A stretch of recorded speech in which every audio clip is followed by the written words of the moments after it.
All right, so I'm going to talk about phenomenology, and basically the video I chose on YouTube basically presented three ideas: imperialism, rationalism, and then kind of predetermined conceptual schemes that you were born with.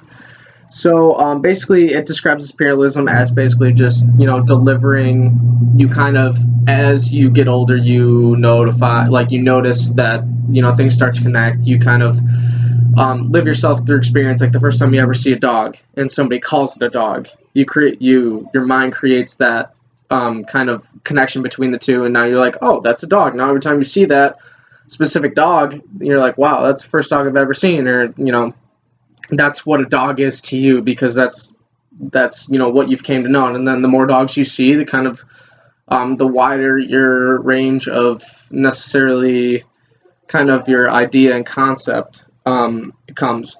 And then also this video talks about rationalism, which is basically the video explains that if you see a ship and you have no previous knowledge of ocean, ships, anything, you are basically just born 20 and you're watching the ship, that every few seconds you don't see the ship as a different ship because of the angle change or the depth perception you have. Your mind knows that is the same ship no matter how far or close it gets from you. You just watch it move and you realize that's the same ship, it's just moving.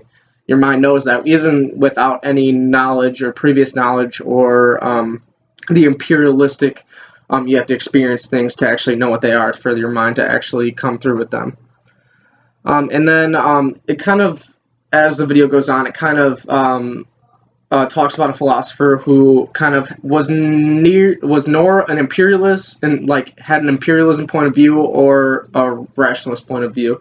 It was kind of this predetermined, conceptual thing, and that was, that was the big idea with the ships, that there are certain things that humans do biologically, naturally, without previous knowledge or without a necessarily without necessarily a rationalist thing. It's kind of in between the two. Like there are certain things that are just predetermined, such as the ships. Like that's predetermined in your head that if you know nothing, you can see the ship moving and you can understand that, and it's not a different ship every few seconds. It's one constant flowing motion. It's not choppy, it's fluid.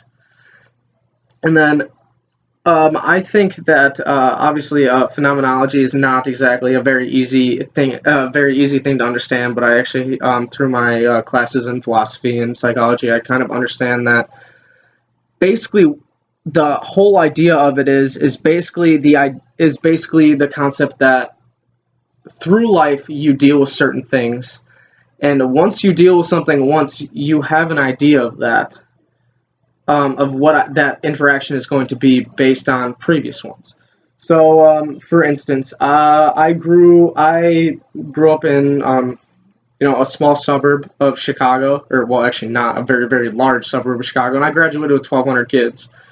And a lot of my friends that kind of were in my area that grew up with, their households were a little different than mine was.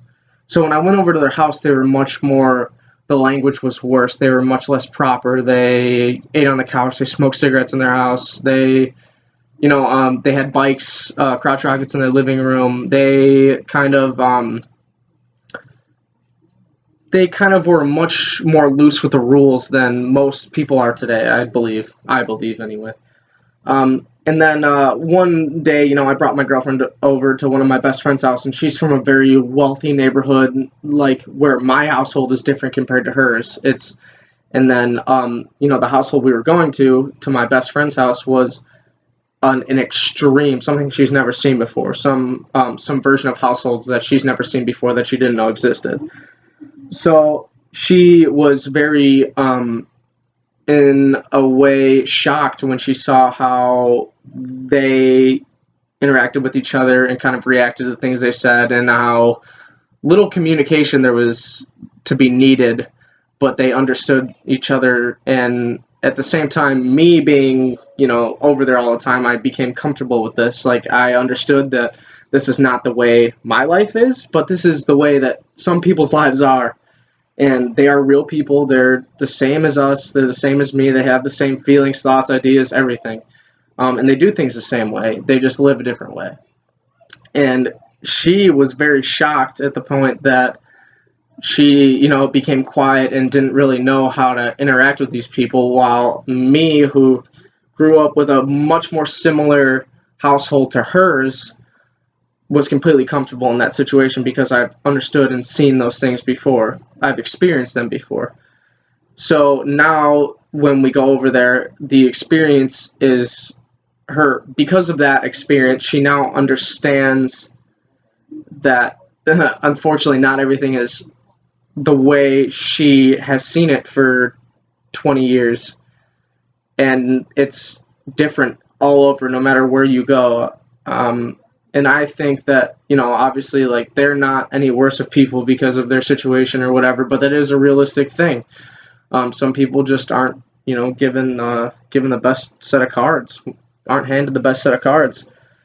And I think that that kind of experience thing is like the best example I could come up with, the best way I could explain it to somebody, that experiences do matter. They're not everything, but they do matter. They kind of give you that sort of cultured perspective, and that's why I've been I've been called cultured by parents, because people that are 40, 50 years old, they have 30 more years of experience than somebody that's so young. So those experiences are few and far between for people my age, or for most people my age necessarily, but for me, I have a lot of different experiences with different kinds of people, so therefore I am more suited to fit most situations. However, she is only was suited for a few situations based on the friends that she grew the friends that grew up with her, because they were either in her neighborhood, or she went to school with them, they acted similar.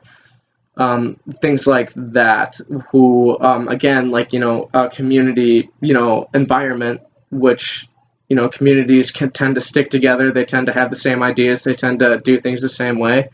And that's what she grew up with. And now she's experiencing a different community, a different culture, a different, type of living. And she was shocked by it because she's never seen it before. But now that that experience is there, she knows that those things are real, and those things happen, quite often, and that other people do live like that. And now she does have that experience and that knowledge of other households other than her own or mine, or some of her friends who are also very, very similar to her. Now she has seen kind of the full spectrum of what living is like, and how, kind of how to interact with people, and how to act around that situation and to those people, in their own home. So I think that's the kind of main concept of phenomenology, like, just that the experience really does deliver that message, where, to the point where, like, it kind of becomes a thought where, like, wow, this is real, like, this is actually a thing that happened. I've never seen this before. But now, in future references, like, I won't be caught off guard if I see these things or anything like that. So